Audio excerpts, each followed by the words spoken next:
또다시 무순위 줍줍 15세대가 나와 있다는 것은 전국 누구나 신청이 가능하고 100% 추첨제로 당첨자를 선정하는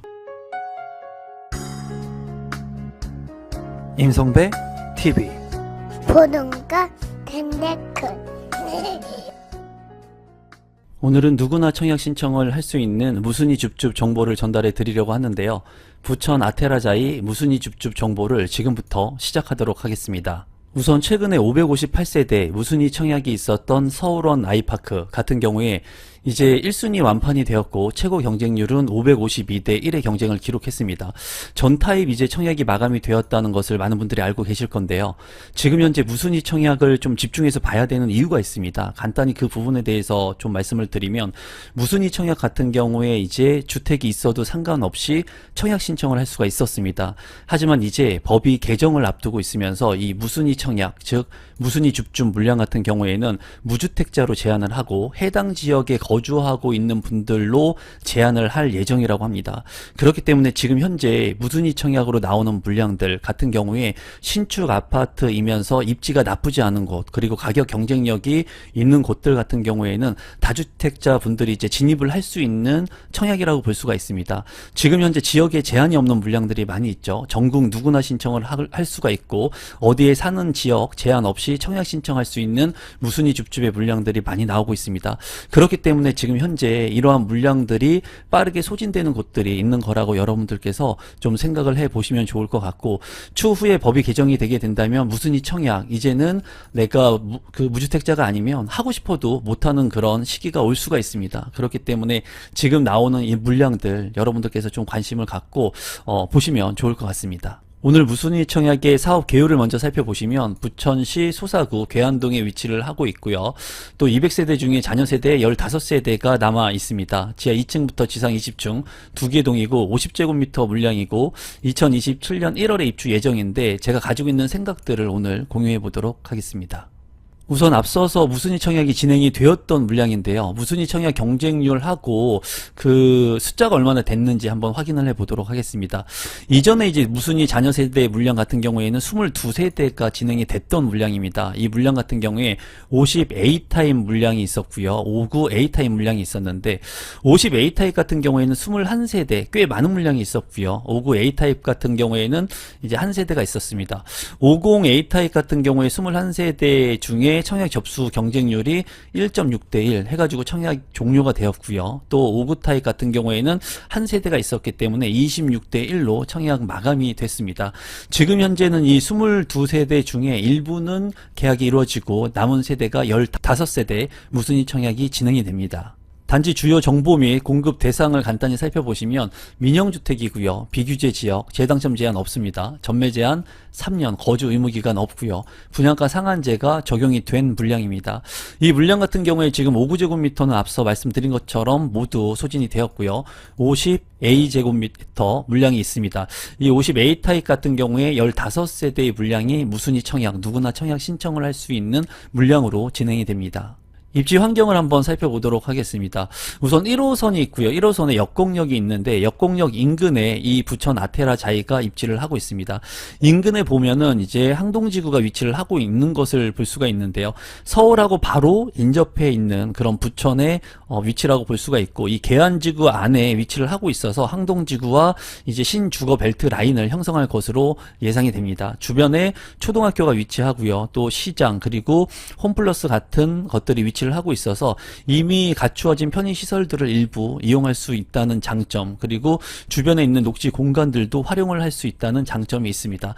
다만 아쉬운 부분 같은 경우에는 1호선 역곡역하고의 거리가 다소 멀다는 부분이 있고요. 세대수가 이제 얼마 안 되기 때문에 이러한 부분들이 단점적인 부분이라고 생각이 됩니다. 또 입지적인 부분으로 봤을 때도 핵심적인 입지가 아니기 때문에 이 물량의 무순위 줍줍 물량이 나온 것으로 생각이 듭니다.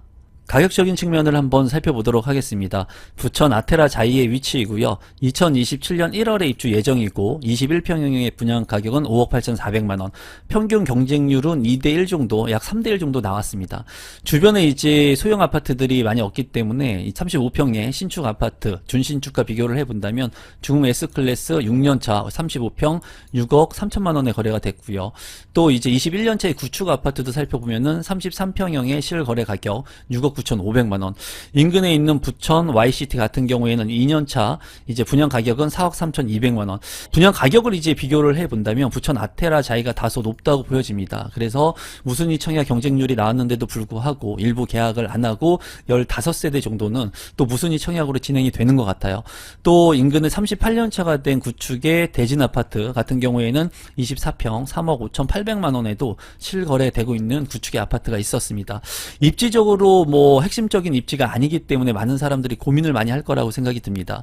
지금 현 시점에서 무순위 청약 물량들을 관심 있게 봐야 된다고 제가 말씀을 드리는 이유는 이제 법이 개정이 되면서 무순위 청약 같은 경우에 유주택자, 다주택자 같은 경우에는 이제 청약 신청을 못하게 되는 시기가 오기 때문에 어쩌면은 지금 현재 무순위 청약 물량 중에 그래도 무주택자가 아닌 분들, 1주택자나 다주택자 분들 같은 경우에는 그래도 신축으로 갈아타기를 하거나 좀 입지가 상대적으로 나쁘지 않은 물량들 같은 경우에는 지금 현 시점에서 좀 관심을 갖고 봐야 되는 시기라고 보여집니다. 조감도 같은 경우에는 자이의 신축 아파트이기 때문에 멋스러울 것으로 보여지지만은 두 개의 동이고 세대가 조금밖에 없기 때문에 단편적인 그런 부분이 있겠습니다. 단지 배치도를 살펴보시면 이쪽이 이제 남쪽인데요. 남동향과 남서향으로 배치가 된 것을 볼 수가 있습니다. 커뮤니티 같은 경우에는 이제 부지가 작기 때문에 많은 시설들을 넣지 못한 것 같아요. 피트니스 센터가 있는 것을 볼 수가 있고요. 작은 도서관과 공유 오피스 그리고 경로장이 있는 것을 확인할 수 있습니다. 평면도를 살펴보시면 50A 제곱미터 15세대이고요. 3베이로 구성이 돼서 이제 방이 3개입니다. 방 3개이기 때문에 실용성은 있겠지만 이제 욕실이 하나라는 부분이 조금 아쉽습니다. 이 부분 때문에 많은 분들이 좀 고민을 하고 있는 것 같고요. 또 현관으로 진입했을 때 현관 팬트리라든가 창고 공간 보이지 않고 주방 같은 경우에도 별도의 팬트리 공간이 없어서 협소해 보입니다. 이제 방이 3개이지만 하나는 이제 드레스룸이라든가 짐을 넣어야 되는 공간으로 써야 된다면은 이제 실질적으로 쓸 수 있는 방의 구조는 2개라고 보여집니다. 맞동풍이 되는 판상형의 구조로서 방 3개, 욕실 하나의 구조인 평면도입니다. 신청 자격 및 당첨자 선정 방법을 살펴보시면 입주자 모집 공고일 현재 국내에 거주하고 있는 만 19세 이상인 분 또는 세대주인 미성년자가 청약 신청을 할 수가 있습니다. 누구나 청약 신청을 할 수 있는 물량이고 청약 통장 가입 상관없이 신청을 할 수 있습니다. 당첨자 선정 여부는 무작위 추첨을 통해서 당첨자를 선정합니다. 분양 일정 같은 경우에는 2025년 1월 15일 청약 일정이 있고요. 당첨자 발표는 1월 20일에 있습니다. 마지막으로 공급 금액하고 발코니 확장 금액을 살펴보고 제 생각을 공유해 보도록 하겠습니다. 이제 15개의 세대 50A 제곱미터가 남아 있고요. 1층 한 세대, 3층 한 세대, 5층에서 9층 5세대, 그리고 10층 이상도 8세대가 나와 있는 것을 볼 수가 있습니다. 분양 가격의 합계를 한번 살펴보시면 이제 최고층 같은 경우에 5억 7,900만 원의 분양 가격이 책정이 됐습니다. 계약금 10%, 중도금 60%, 잔금 30%를 납입하면 되고 이제 50A 제곱미터의 발코니 확장 비용은 이제 490만원. 이 발코니 확장 비용은 굉장히 저렴한 것으로 보여집니다. 그래서 제가 봤을 때 이 물량 같은 경우에는 그 입지적인 측면에도 조금 문제가 있기는 하지만 이제 세대가 작다는 게 조금 아쉽습니다. 자이라고 하는 브랜드를 갖고 있기 때문에 그 부분은 이제 플러스 가격 상승의 플러스 요인이 되는데 가격적인 측면에서 이 정도 가격을 주고 방 3개 욕실 1개인 부분을 이제 내 집 마련하기에는 조금 아쉬운 그런 부분이 있어요. 다만 현 시점에서 이제 추후에 무순위 청약 같은 경우에도 앞서 말씀드린 것처럼 해당 지역에 거주를 해야 되고 무주택자가 아니면 청약 신청을 하지 못하는 시기가 돌아오게 된다면 지금과 같은 이런 물량들 자체의 청약을 하기도 쉽지 않을 수가 있습니다. 그래서 여러분들께서 무주택자인지 1주택자인지 다주택자인지를 한번 생각해 보시고 무주택자 같은 경우에는 이런 물량들 무리를 하면서까지 청약 신청할 필요는 없다고 생각합니다. 왜냐하면 더 좋은 물량들, 더 싼 물량들 그리고 무주택자의 지위를 활용해 가지고 더 좋은 곳들에 갈 수 있기 때문에 굳이 무리를 하실 필요는 없어요. 하지만은 다주택자 분들이라든가 1주택자 분들 같은 경우에는 신축 아파트에 이제 청약 신청을 하기가 당첨되기가 쉽지가 않기 때문에 상대적으로 입지가 조금 나쁘다고 하더라도 신축의 브랜드를 가지고 있는 곳들 같은 경우에는 본인 상황에 맞춰서 청약을 할 시기라고도 보여집니다. 그런 부분들 때문에 지금 무순위 청약의 물량들이 빠르게 또 소진되고 있는 곳들이 있는 것 같아요. 여러분들이 이 물량도 한번 관심 있게 보시고 본인 상황에 맞춰서 직주근접이 가능한지, 이 자금이 부담이 되는지 한번 체크해 보셔서 청약에 대한 판단들 잘 하시면 좋을 것 같고, 마지막으로 이제 제가 운영하고 있는 임성배의 부동산 스터디 클럽 하단에 있는 고정 댓글을 통해서 스터디 참여가 가능하니까 많은 참여 부탁드리겠습니다. 오늘 영상은 이것으로 마무리 짓도록 하겠습니다. 감사합니다.